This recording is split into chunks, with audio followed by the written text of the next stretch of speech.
second.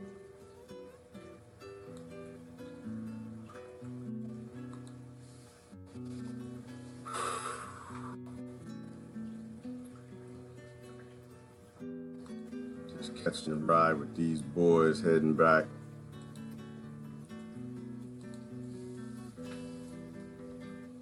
From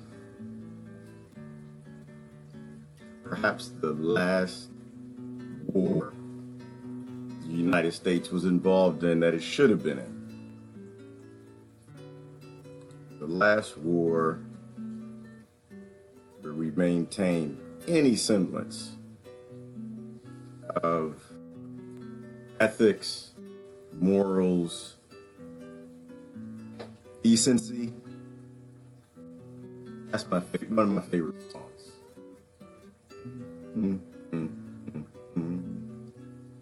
All right. Hey, good morning, people.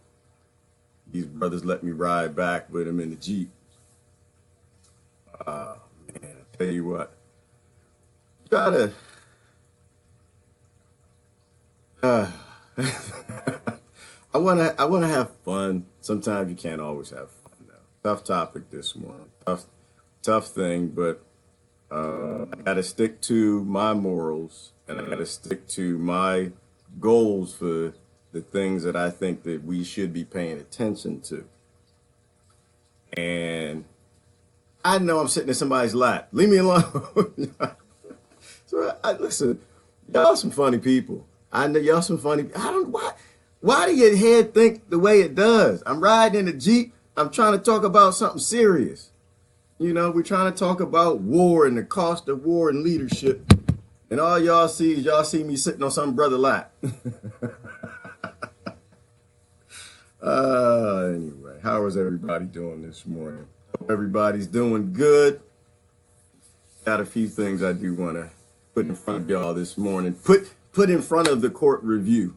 Have people think about it. Good morning, Renee, Buddha, Gabrielle, Keisha, Mark, Marilyn, Jimmy.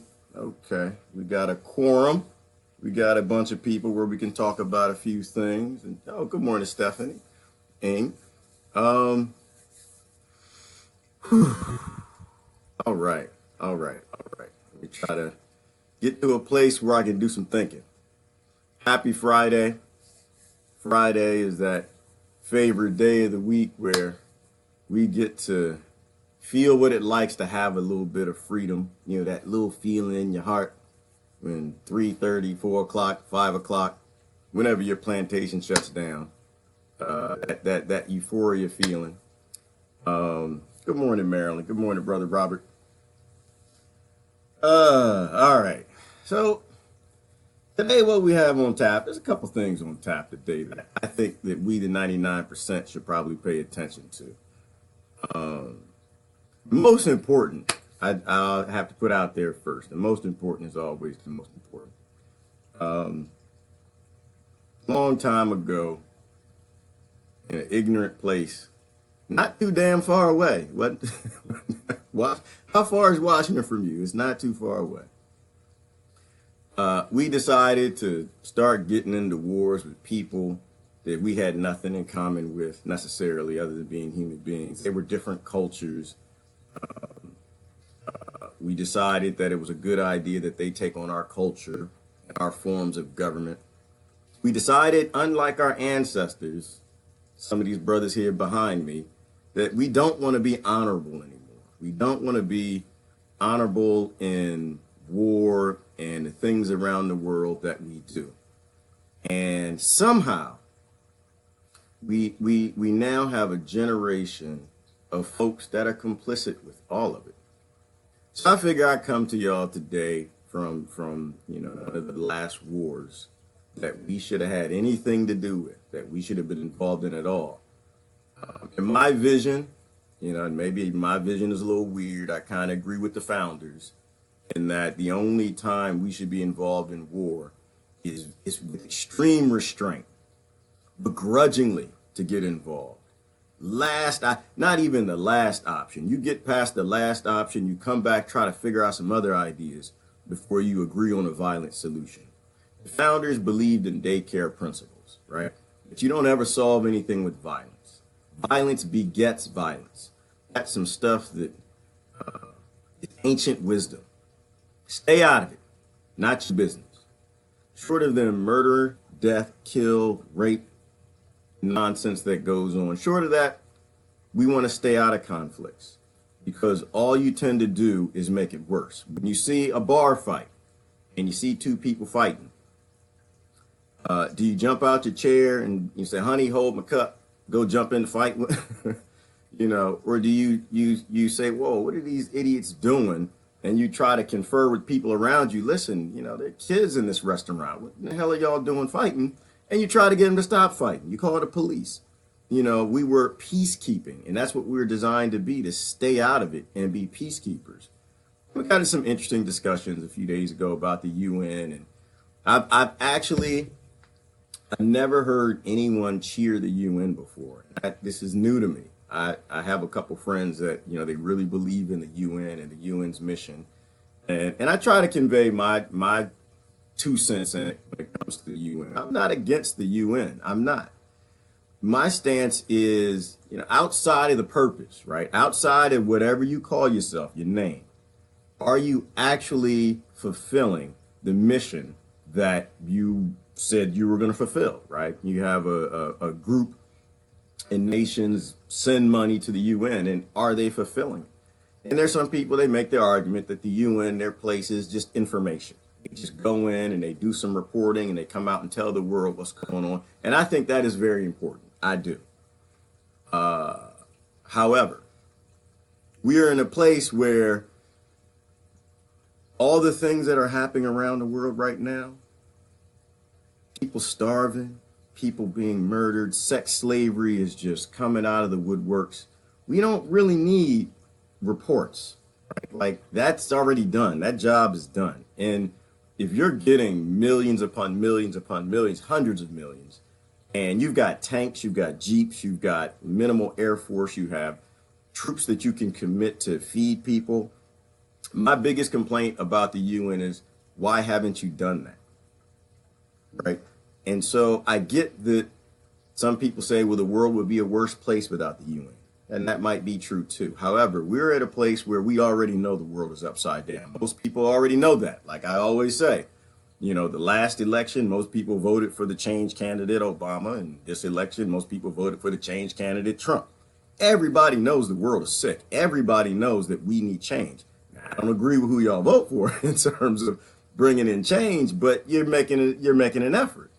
So we already know the world is upside down. We got to get involved. So what's got on my mind this morning is thinking about the true cost of war, the true cost of violent decisions, you know, the true cost of constantly electing people who use war, sanctions, things of that nature to hurt people as the very first option, as the second option, the third. Don't even look at other options.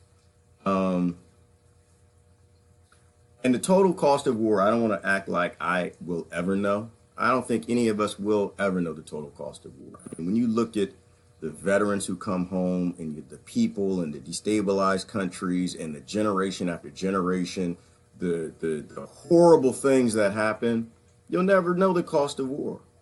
But today I got a little bit of insight. I forgot about something. It appeared in the news. So I want to bring this to light with a little bit of a heavy heart. This is not a story that I like to tell, but we need to know the truth, and we always need to talk about it. We always want to be behind the right people, right? We want to be behind good efforts. We want to be behind the efforts that equate our moral and our ethics. We want to get behind efforts that don't end in conditions that we wouldn't want our own children. So I got to show you something here. Let me cue this up here.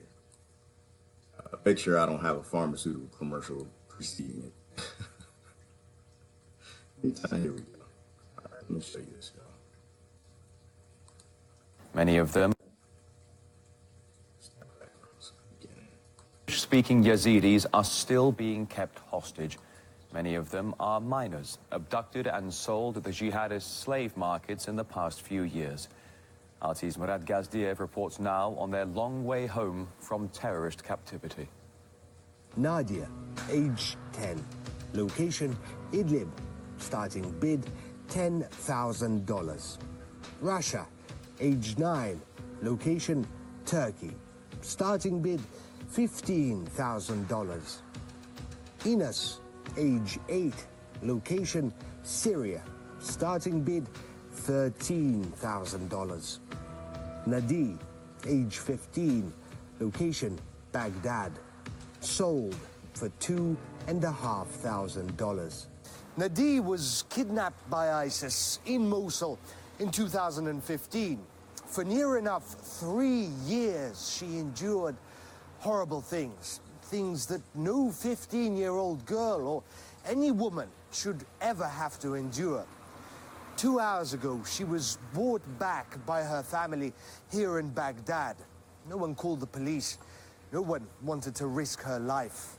She spent her first hour of freedom crying in the hotel room. Bear in mind, ISIS tells its hostages that their families will kill them if they ever return. But her rest would be brief. Ask her how she is. We're very sorry that so many people, but everybody's so happy to see her. Shortly after our meeting, her relatives took her shopping. She was rescued by a group of men who specialize in tracking down Yazidis kidnapped by ISIS. They then either negotiate a sale or steal them back. They're big on secrecy. ISIS say that if we show the girls still in their possession, or if their relatives appear on TV, the deal will be off, that they'd kill their hostages. As such, some of the people involved didn't want to appear on camera, but their stories are chilling. One of the girls was kidnapped when she was 10, and ISIL raped her for 2 or 3 years. I can take you to a house here where there are several girls, 10, 11, 12 years old, who were all raped. They were gifted or sold as many as 15 times. If not for sexual pleasure, ISIS brainwashes Yazidi children and sends them on suicide missions or... So, and I posted, they actually did a much longer walkthrough in what's happening. So if you're familiar with the Yazidis, these are the Turkish-speaking folks who were left on top of the mountain. Right? If you go back when ISIL was, they grabbed up all the U.S. arms and they started to begin to make this jihad and making this Islamic State, and they grabbed a whole bunch of slaves, which is what happens in every war, which is what happens after all violence, all decisions of violence. And the thing that I focus on when I watch stuff like this, I don't look at who you're blaming, right? I'm not a mid-tier blame type of person. I don't necessarily care who held the hot potato last. I want to know who was involved in all decision making that ended up with a picture like this, where you have a little girl that's 10 years old that's being traded between men for sex slavery, and thousands of them. What decisions in the world by all leaders brought us to a place where we are supporting slavery, where we began an entire slave trade again with these little girls? This is why I get upset. I like to smile and I like to laugh, you guys, but at some point, I know I'm always taking us to some point, but at some point we have to get to a place where you're serious about what you believe in, where you're serious about what's important to you. And if we left Iraq alone, if we left the Middle East alone, if we left these, and I think Brother Jimmy just said it a moment ago, if we left the oil alone, and if we paid high prices for oil, none of this would have ever happened. None of it. You think about all the people who've died and all of this nonsense. none of this would have ever happened. And how did they do? And so it's easy too for us to sit back and say, damn it, Bush, damn it, Clinton, damn it, Obama, damn it, Trump. It's much harder to look in the mirror though. It's real easy to do that. It's real easy. But you know, the truth is that these leaders, they don't do it by themselves. There's a lot of us behind them. And in terms of blame, I'm not interested in blame. I'm interested in like self-examination, right? Us looking at our own hearts and saying, you know what? Us finally, at some point in time, learning from our actions that when we get behind people who make violent decisions, really bad things happen. They don't just happen for a minute. They keep happening. There was a picture let me show you this. There was a picture I was looking at. I mean, it's so bad. I don't know if I caught a little whiff of this a little while back. If you guys been paying attention, it's barely in the back of my mind. They were talking about freed slaves going back to fight to free their sisters. So what we had, there was a news report. For some reason, I want to say it came out of the UK. And I know I have the picture in here. But that some of these slaves, some of these women, these little girls who were there for a very long time, years of being traded back and forth, sold for cigarettes, sold for a pack of this, pack of that, $100, $200, whatever. And it was fun. They had the video, the guys bragging about it. It was fun. And then the girls, here it is. And then a lot of the girls went back and said, we've had it. Ain't no men in our world. Y'all suck. Y'all created this. You were supposed to let us live in conditions where we could grow up and be healthy and strong. But instead, for the military industrial complex, for oil, for minerals, for power, for votes, for whatever ignorant reason you decide to do it, we ended up in slavery. And so these women came back, the ones who could free themselves. They took up arms and said, forget the men. We're going to go back and get our sisters. And these were the Yazidi women who actually went back. And I believe it was a Yazidi. It was almost an entirely female brigade that went back. Something like troop brigade. I'm messing the words up. But when are we going to get the message, right? Violence begets violence. And some of the sickest things about all of this, though, too, is most of the weapons they're carrying, guess where they come from? We can sit back and say, oh, ISIS did it and blame ISIL, and ISIL is, this, that, and the other. Where did ISIS come from? Where did Al-Qaeda come from? We know where they came from. If you've been paying attention, if you read a book or two, watch anything other than mainstream news, you understand that we put them there. We paid them, we trained them, and they went off and became monsters. Not only that, it gets worse than that. All of this stuff is so interrelatedly sick and disgusting, which is why we have to look at it. It's why we have to look at it. It's why that when y'all start telling me, oh, I need to get behind somebody else, if your leader is within a violent group that always makes violent decisions, it's going to end in more of this. The weapons that they're all carrying, right? Let's think about it. The weapons that they went into war with, they initially started Al-Qaeda with were United States weapons.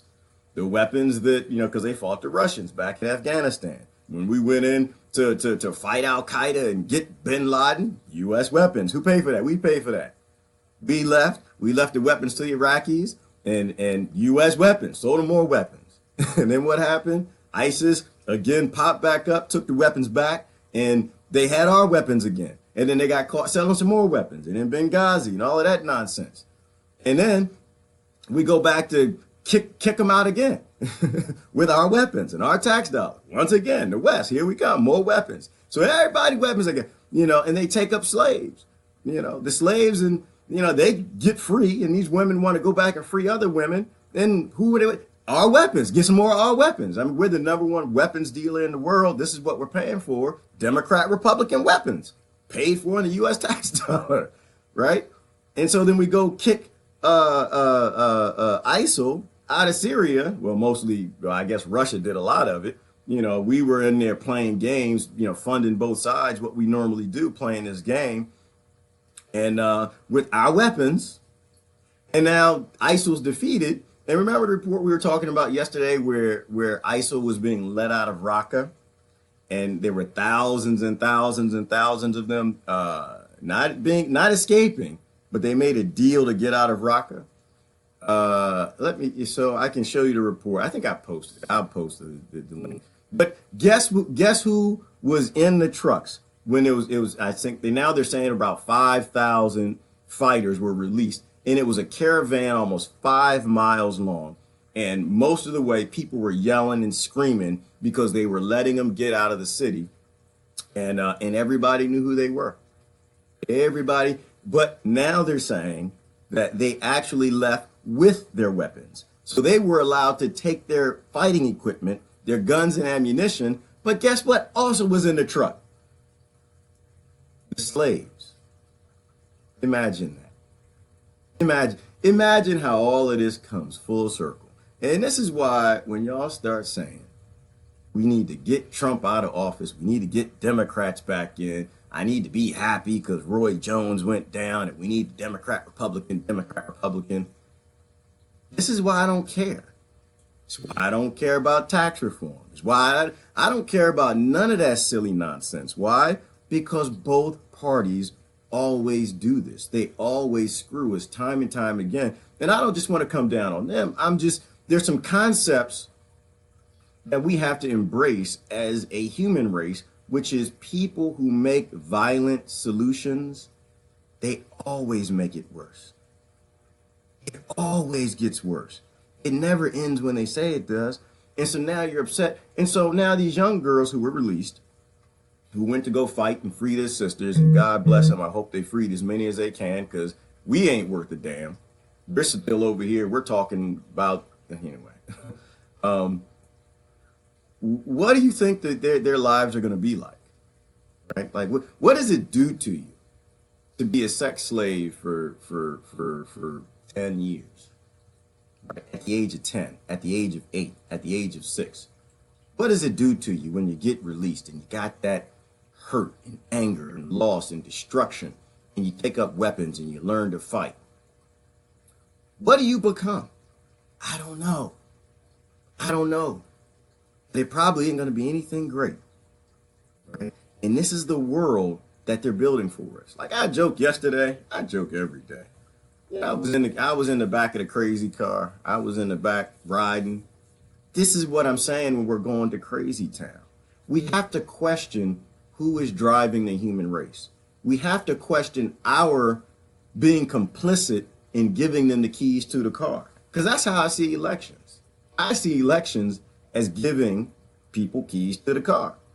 And because in America, unfortunately, we are leading the world in certain directions.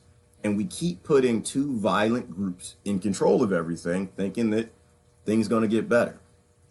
9 times out of 10, all I really see is electing people who make similar decisions, albeit they might give a little 1% to this side, 1% to that side, just to get little shiny things to make you happy.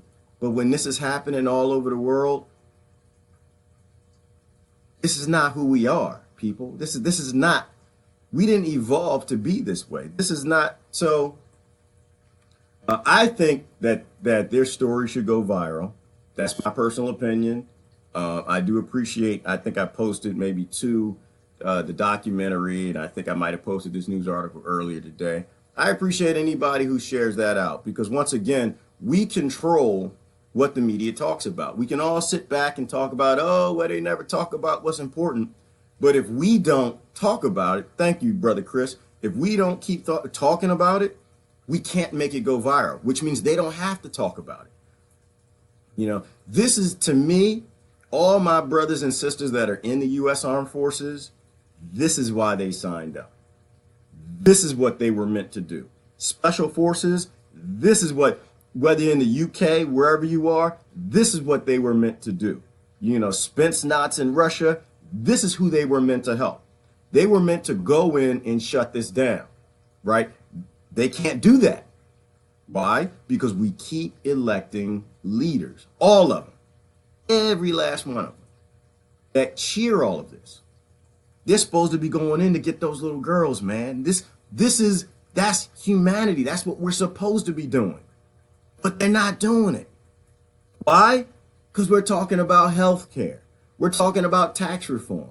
We're talking about our New Year's resolutions. I got some resolutions for you, brother. I got some resolutions. Can we can talk some resolutions. We can talk some resolutions, but we got to step up our game. We got to step up our love game. Our love game is broken. It's broken. And this is why I come down on the religions. Don't talk to me about love. I'm the wrong person. You need to go talk to somebody else if you want to talk about love and what's happening in the world. We have to get serious about this. You know, when your friends start telling you stuff, what was the thing they were talking about yesterday? Oh, well, we might be able to get Trump out. We got the Democrats. We got, not in the Senate, but we might get the House back. We might be able to stop him. Trump ain't the problem. Obama isn't the problem. We are the problem, right? We keep putting these people in office, and it's not just them. It's the Supreme Court. It's the Congress. It's the Senate. It's all of them, and it's in all countries. My God, what happened this morning? There was this dude. Oh my goodness, was it Peru? The leader of Peru that was in prison for 25 years to life. They let the guy out. I don't even want to. I'm not even gonna go through. You can look at the Peru government. I'll post it later. But the next president came in, pardoned him. Fujikama, what's his name? Pardoned him. Killed thousands of people. And now people in the streets in Peru are rioting today because that next president let him out on health conditions. He wasn't feeling so well, y'all. He wasn't doing so well in the office. And they let him out. Why? Because the ruling elites always look out for each other. They always take care of each other. My God. And it's not even like they hide it. And this is in every single country. Ruling elites, deep states, whatever y'all want to call them, they are all on one accord. They understand who the enemy is. These people aren't stupid. The enemy is you, dummy. And so while you're voting for your two parties, trying to get to the next ruling elite in place that you like, they all are complicit in all of this. It's like, oh my God, the latest executive order. Is anybody following that? The latest, hold on, let me, the latest executive order. Gosh, I forgot the name of it. Brother Ron Paul was talking about it this morning. Let's go to Brother Paul. Brother Paul, y'all, if y'all don't follow Ron Paul, y'all should follow Ron Paul. Let me go back. All of this is all completely related from top to bottom. I like Brother Paul because he used to be in the Congress and he understands like how all this nonsense works. And he's just been blowing the whistle for the longest time. He doesn't pick sides. He just tells it like it is. Listen to Brother Paul. Don't listen to me. Listen to Brother Paul. That they suspect. Here's the Liberty Report. This is the latest. Adams, Daniel, good to see you. How are you this morning, Dr. Paul? Doing very well. Good. And we're going to talk a little bit today about executive orders and Donald Trump. I think he said that he wasn't going to write a lot of executive orders. I think he was going to erase a lot of executive orders. But we came across this, thanks to Zero Hedge pointing this out. Last week, right before Christmas, he issues a significant executive order, which it doesn't take too much understanding to realize that it has a lot to do with asset forfeiture on an international scale. Motivations behind it, I'm still uncertain exactly what they are, but some people paint it, well, maybe this executive order is what he needs to go after Hillary and find out what kind of shenanigans were going on. But if you look at it, it's really broad brush. And people who are violating international human rights violations, and they're going to be charged, and we have to crack down on those people. But it's very broad. It reminds you of the NSA report, about how broad they can do, and everybody's a participant And there's a little bit of that in there. Any individuals tied to a corporation that they suspect, they can have their assets frozen and taken. It's an exaggeration. It almost reminds me of taking the asset forfeiture that we complain about on the drug war and making it international. And boom, Brother Paul nails it, right? And I know, because some of y'all, I still have a few friends that are like in Trump land. I believe it or not, I still got some friends in Obama land. But the reality, it has nothing to do with him. This is all the same thing, right? So go back, last administration, where we're breaking down the Constitution again. We're breaking down ethics and morals, and we decide it's a good thing for the president to have a kill list. People who didn't vote for him were flipping out. How in the hell can you make a law that makes it so a president can assassinate people?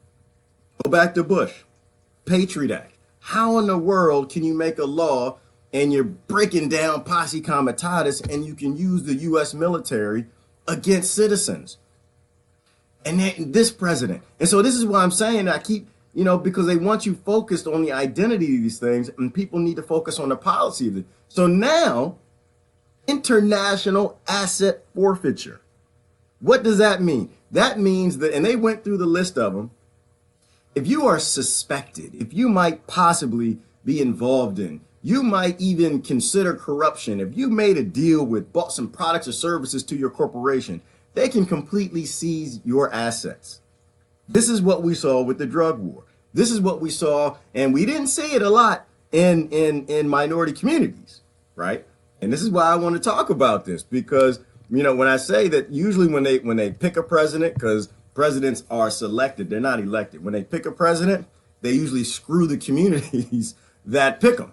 That's how it works, because you're overly trusting. And so they know they can come for you, because it's all about taking tax dollars away from Americans, printing as much money as they can and extorting money and giving it to corporations, and then taking power and building an empire around the world. And so with the drug war, what they did with the asset forfeitures is they took houses, they took cars, they took anything they could. If they suspected you were involved in any sort of drugs or whatever, they would take it. And this is what they're now going to do on the federal level. But that didn't hit a lot of the minority communities in the urban areas. That hit a lot of the rural places where they had a little bit more. They were a little bit bigger in the drug game. But now anybody everywhere. And the first thing, and let me be clear about this. I never voted for Hillary. There's no way on this planet.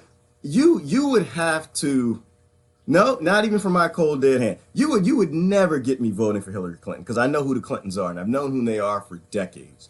However, the idea that Trump is doing this to go after Hillary is the most ridiculous, dumb thing that I've ever heard in my life. You must not be paying attention to anything. If you think, do you think that they actually would write a law that gives them the ability to seize hundreds of billions of dollars from corporations and billionaires all over the world in any sort of bank attached to the United States of America at all to get Hillary? Really? Really? Hillary? Trump's buddy? They're still friends, right? They've always been friends and they've always been buddies.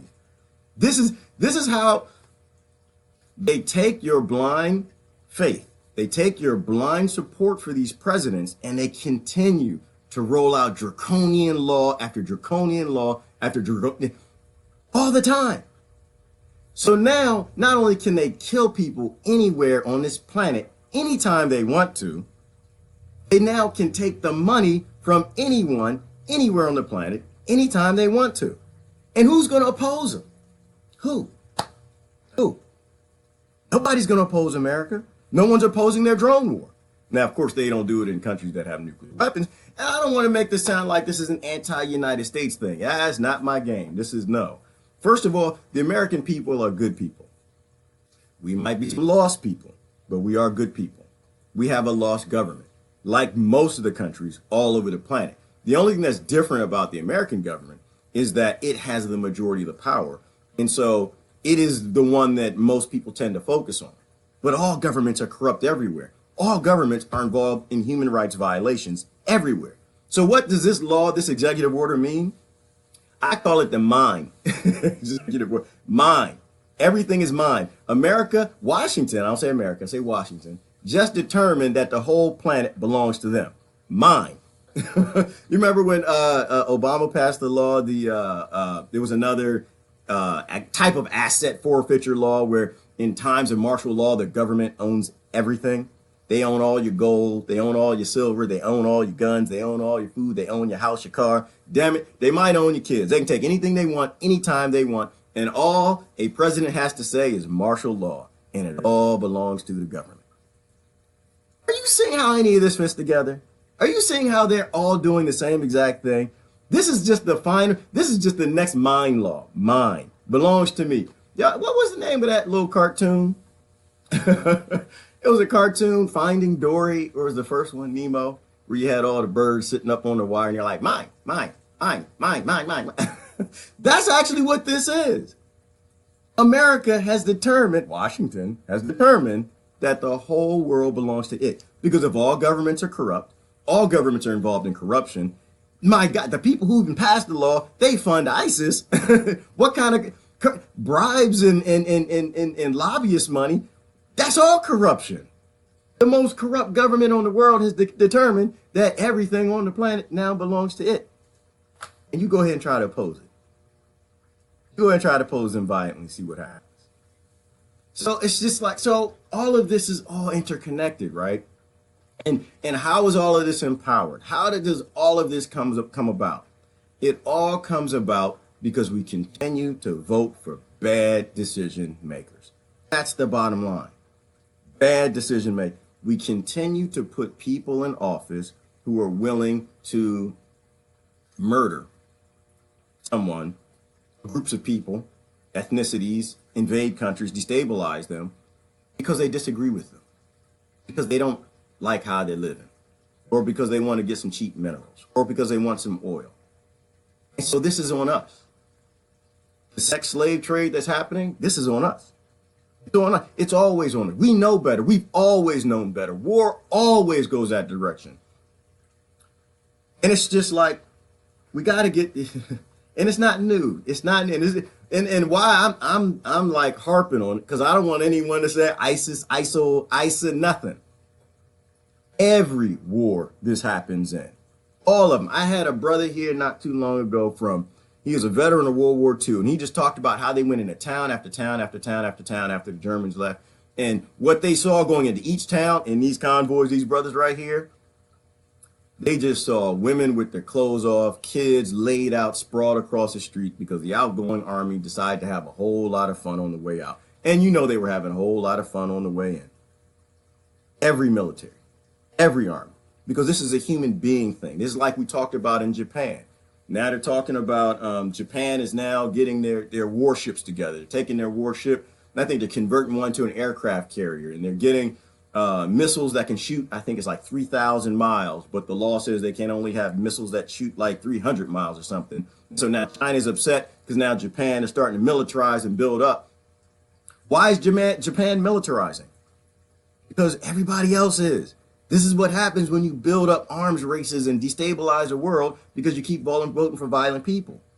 And so just like we talked about with Sister Chang, Irish Chan, and the disaster that was happening in Nanking, the largest mass killing that we know of on our planet that lasted less than a month, where they murdered was 300,000 people. People want to blame Japan. It's not a Japan thing, y'all. It's not on Japan. This sex slavery is not on ISIS. It's the human being, right? We all have that ability to do the most horrible things ever. If we allow conditions to come about that we empower psychopaths. And so, and I'm off talking. And I look at all of this and it's just like it's all interconnected and it's all related and it's all just bad decision making on our parts. Let me see what y'all are talking about. Sister Renee said business as usual. It is business as usual. Yes, girl, that is how this goes. It is business as usual. And yet we have a lot of people who can't seem to process this, and they seem to think that they're going to change something by doing the same damn thing again. They're going to change something by putting in the next party that was the last party that was complicit with all of this. You know, it's business as usual, making you look stupid on a whole lot of people being murdered, raped, and just destroying a planet all over. Sister Jeannie said they take care of each other, so truth is still hidden. They do all over the planet. The 1%, they're never confused of who their buddies are. They're never confused. The ruling elites are never confused of who their friends are. They all meet on the country club together. They all go golfing together. They meet in the resorts around the world. These people are all friends. And so all you end up doing most of the time, and this is why I'm not big on this whole government idea. Like I believe, and that's the libertarian background in me. I believe in small governments because whatever big government ever did anything good, significant good, name one. What human being has ever had total power and did anything significantly good? They don't exist.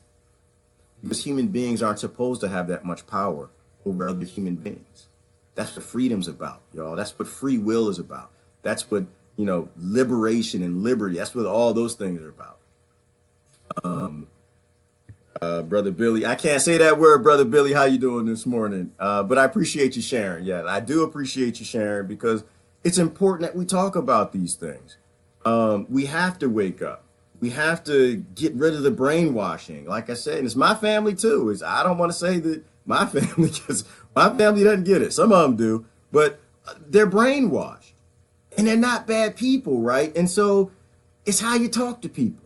I was talking about that the other day. When you start off a conversation insulting somebody, don't expect them to agree to come to a place where, yeah, it's a bad idea, to do this stuff. When you talk to people, talk with concern, talk with respect, talk with love. You got to think about your end game in this, right? Because like I said before, when this goes back to being politics and it's important to talk about tax plans and healthcare and little silly stuff, I'm going to shut up. I'm going to go somewhere else. But until then, my end game is we need to fix our planet. We need to fix our world. We need to fix the human species. We need to take control over the car and stop letting psychopaths drive at places. And the only way we do that is by those people listening to us, right? And you don't start that conversation with dumb stuff like white privilege. You don't start that conversation with black people on welfare. You don't start that conversation with the Jews. You don't start that conversation insulting people. You start those conversations on, look, something bad's happening. Brother, sister, we need to sit down. Can we talk a bit? I know you come from the other side of the tracks and I come from this side of the tracks, but I think there's some more important things that we need to talk about. We need to talk about this world destabilizing and falling apart because we make up the 99%. You and I, we basically agree on the same place. 99% out of that 99%, y'all, 98% of people all agree on the same thing. They want to be left alone. They want a house, a car. They probably want a job or something good. Let me take the job part out. Never mind. They want a lifestyle and they want safety for their kids. Everybody wants the same thing. All you tend to disagree on is how to get there and what can get you there. If the Democrats going to get you there, if the Republicans, if the new change parties, and so, but you can't even have that conversation if you're lost in ignorant land, if you're lost in this land of still putting people down and repeating the talking points that everybody's leadership is handing down. We're dying on the vine, people. This is the human race. We're dying on the vine, but we don't have to be.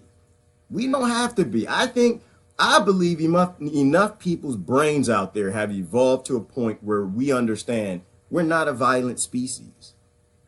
That we can make better decisions. Damn it, toddlers in daycare learn how to not beat each other up for trucks. So how come politicians in Washington can't do that? Or politicians in your country? The truth is they can, but we don't make them. We keep clapping. We have to get out of that identity nonsense. Brother Doug, what you got for me this morning, Brother Doug? U.S. government has been bankrupt since 1933. We are bankrupt. And I think that's one of the biggest secrets that nobody's talking about. You guys know America is one of the poorest countries in the world. And your people have no idea. When think about it this way, if you're in a neighborhood and there's a bully that lives on the block, thug life, and people, people start getting robbed, home invasions start happening, nobody's real talking. 9 times out of 10, you know who it is, right?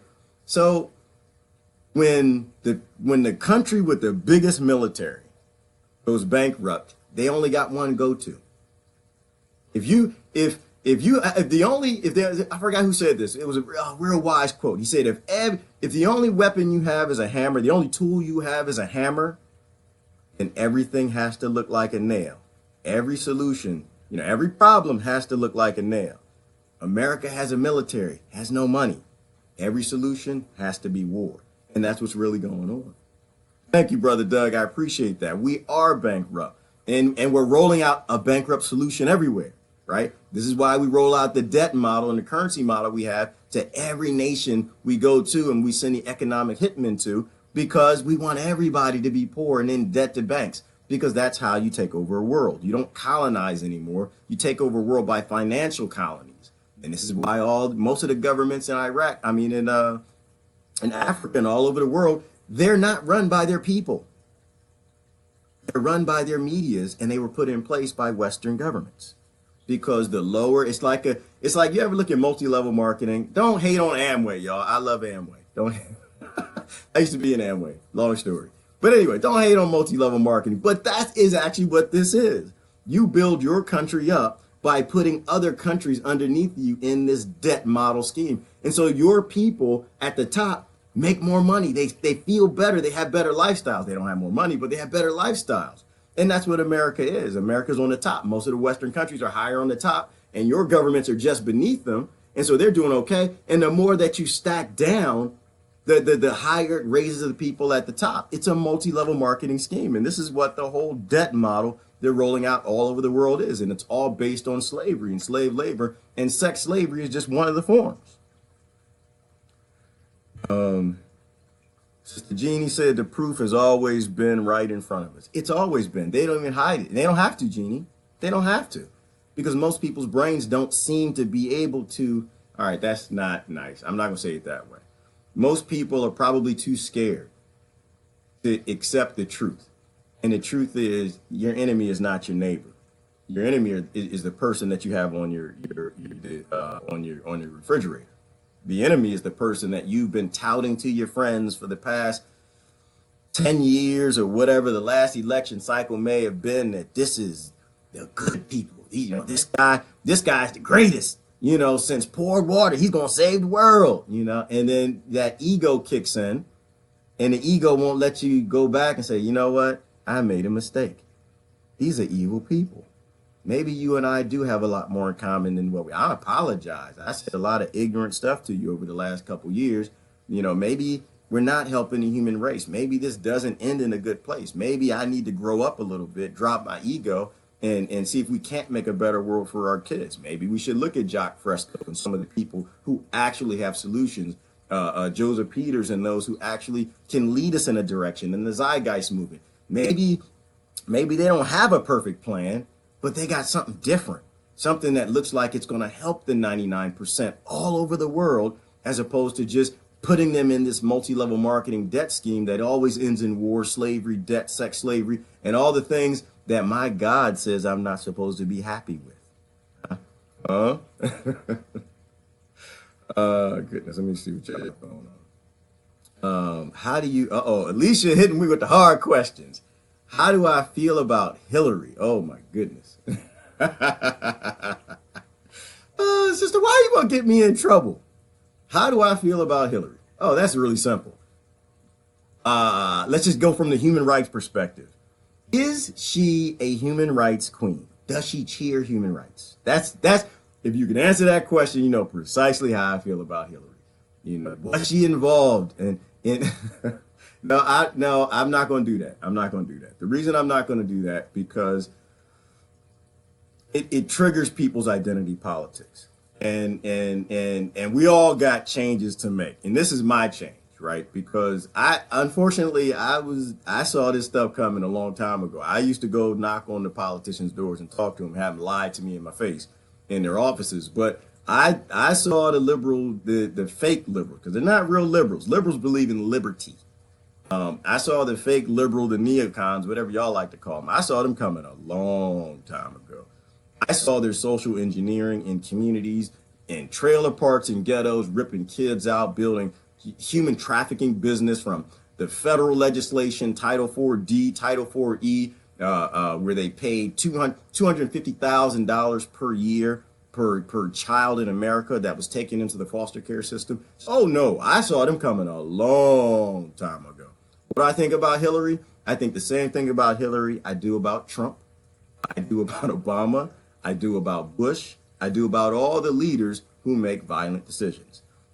Now, but I will say this. At any day, any of those people can rejoin humanity. At any day. See, these people, it's easy to put Hillary on a chopping block. It's easy to put Trump there. It's easy to put Obama there. Easy to put Bush there. It's very easy to do that because they make it very easy. They don't hide it, like Sister Jeannie said. They don't hide this stuff anymore. But it's much more difficult for us to look at ourselves and realize that they become what they know we'll cheer for.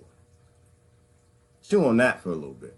So what I think about Hillary, I think Hillary became exactly who we wanted her to be. Or she became exactly who we let her become in the cracks. Who was Obama? He's exactly who we let him become in the cracks. Who was Bush? He became exactly who we let him become between the cracks. And who will Trump become? Trump will become exactly what we allow him to become between the cracks.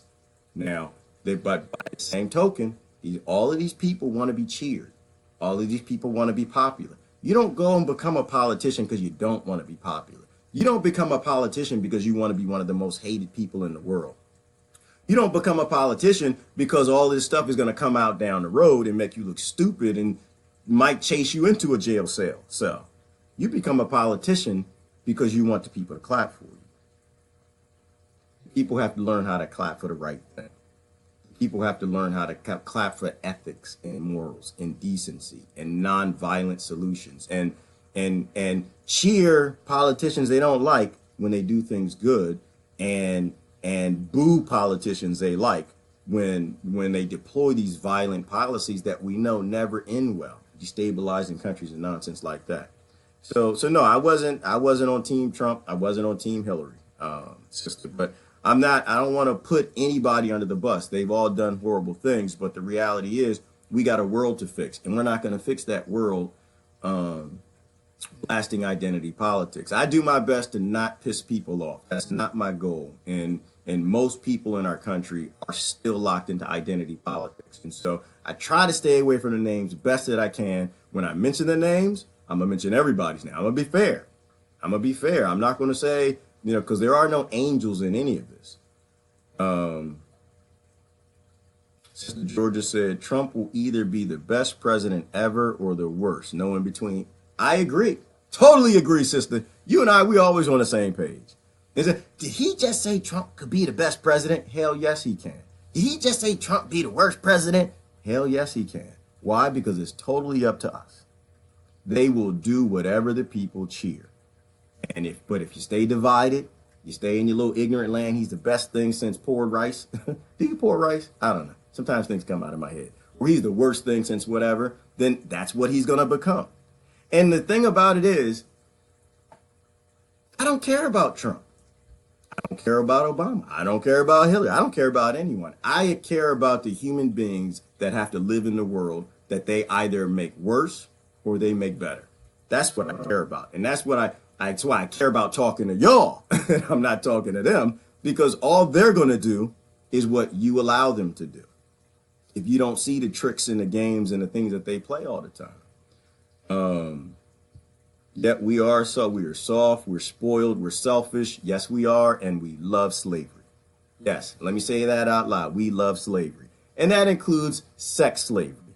Why? Because we keep voting for people who continue to roll out decisions that allow this to occur. And until, all right, I'm gonna go back down that road. I get a little emotional. I get a little upset when I think about things like that. But if we love our smartphones so much that we would cheer people that are making this happen around the world decade after decade after decade after decade after decade, then hey, I might actually probably agree with nature that we shouldn't exist. We're not evolved enough. We don't have enough love in our hearts enough, and we shouldn't be on this planet. We shouldn't be on any planet. We should be dust, and nature should try something else. You know, and that's my take on it. That's why I won't go down that Robert E. Lee path. But again, you know, if we can't learn to let go of the slavery we all embrace, we're nowhere near as progressive as any of the gentlemen who came before us, who gave up their anyway. I'm not gonna touch that one. I'm just, y'all know what I believe on that. People need to wake up. Yes, they do, Jeannie. Yes, they need to wake the F up. They do. They do for their kids, and they do for the future, because all of our kids drown together or they all thrive together. There is no independent kid anywhere.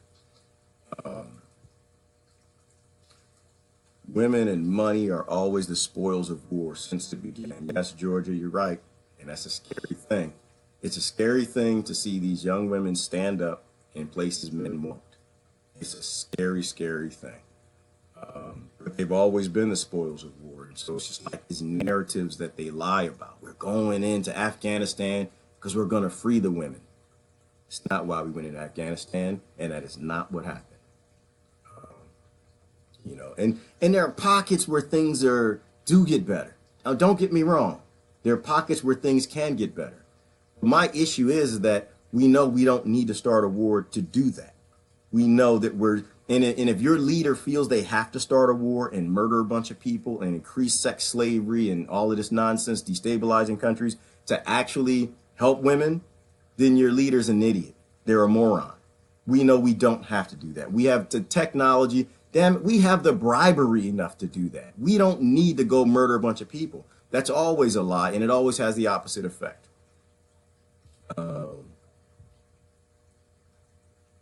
Brother Jimmy said, it's all because some convinced you that they know God. Ooh, yeah, this is true. God speaks to everybody, I guess, nowadays, which maybe it always did. I don't know. But, you know, my qualification on that, brother, is what you support.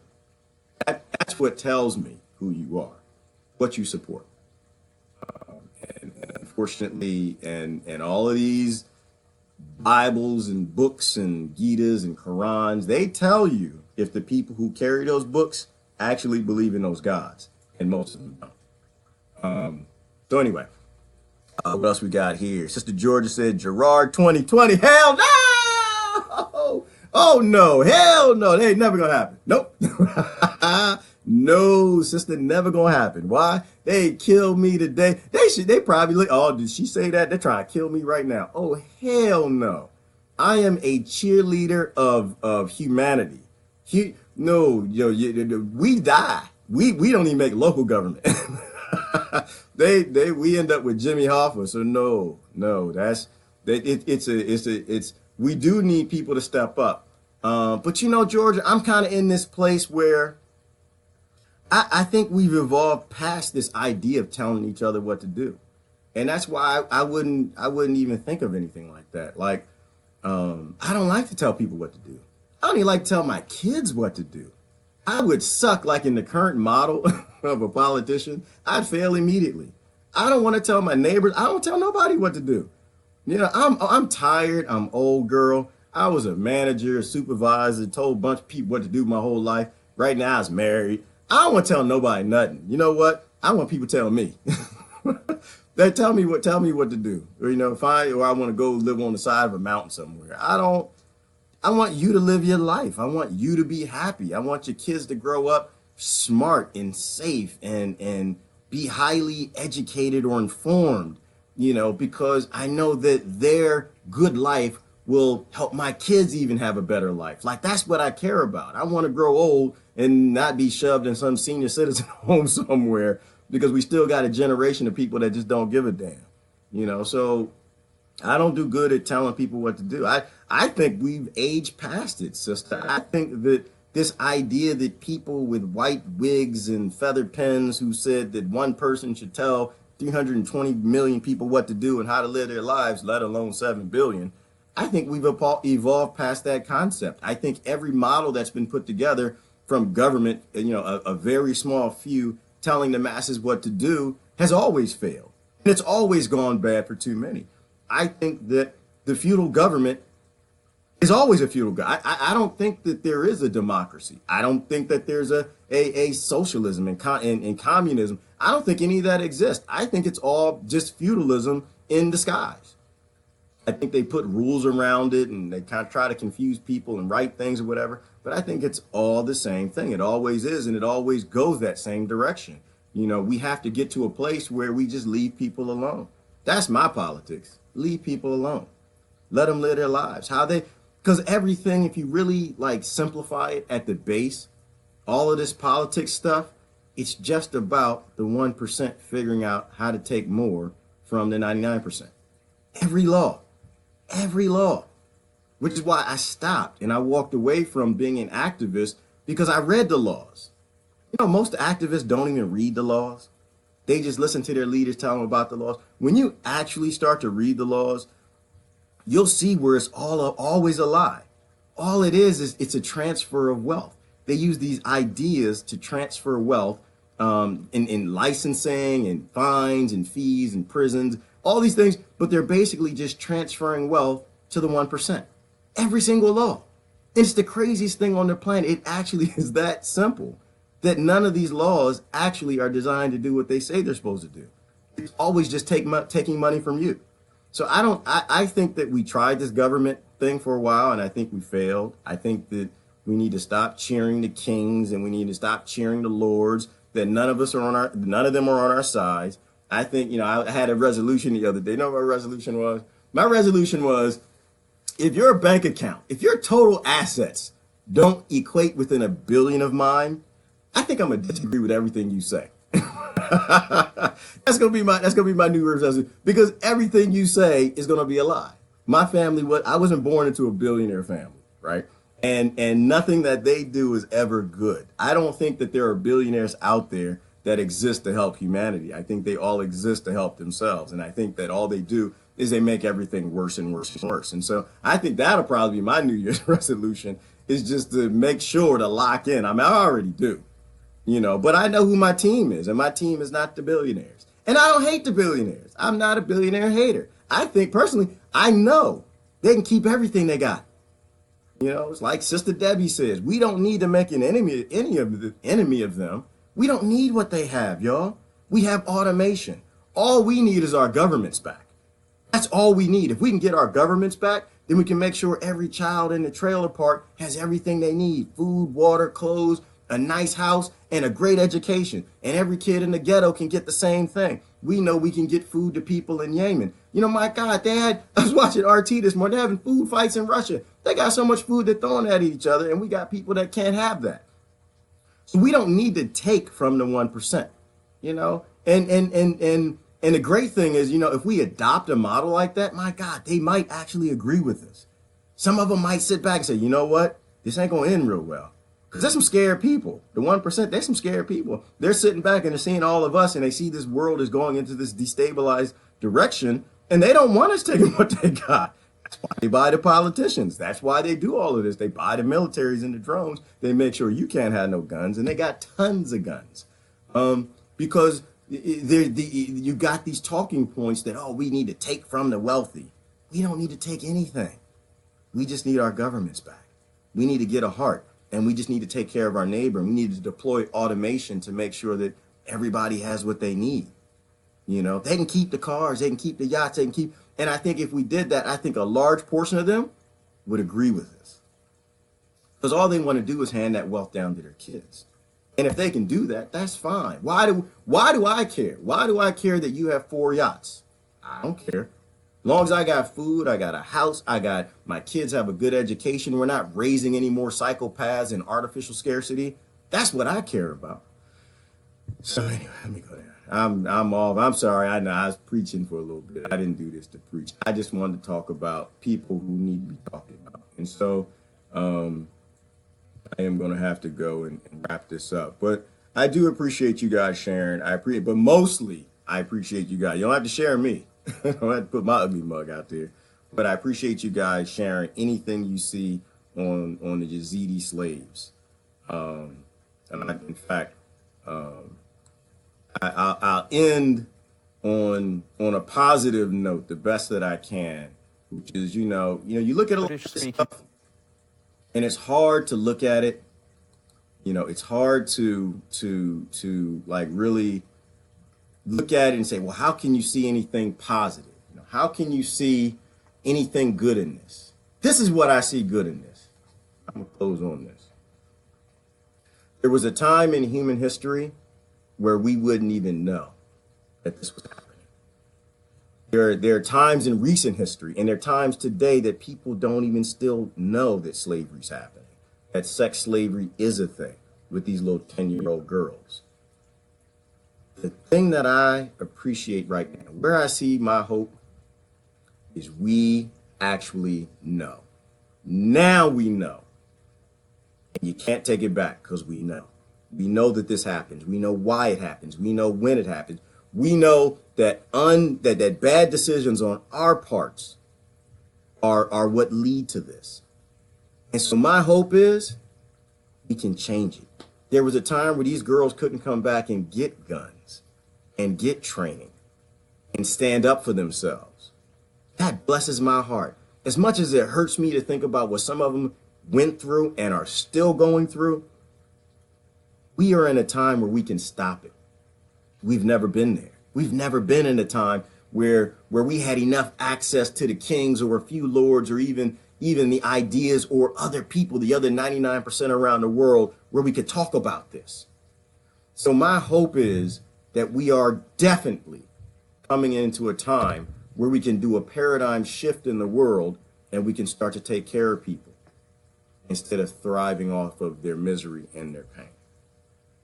So anyway, that's what I got for y'all. Woo! It's a tough one this morning. I don't know how I brought it back to something positive, I think. But that's the positive thing, is we know who these people are and we can help them. We just got to have it in our hearts to help them. We have to take down the ignorance that gets us dividing with our neighbors so our neighbors can't listen to our message of let's help and stop hurting. And let's get back on the same team, you guys. We're all on the same team. We are all cousins all over this planet. And they broke up our family. Let's not let them have the ability to break us up again. Love y'all to death. Y'all have a good weekend and a good day. I might come back this weekend, talk about some crazy stuff if I can. But anyway.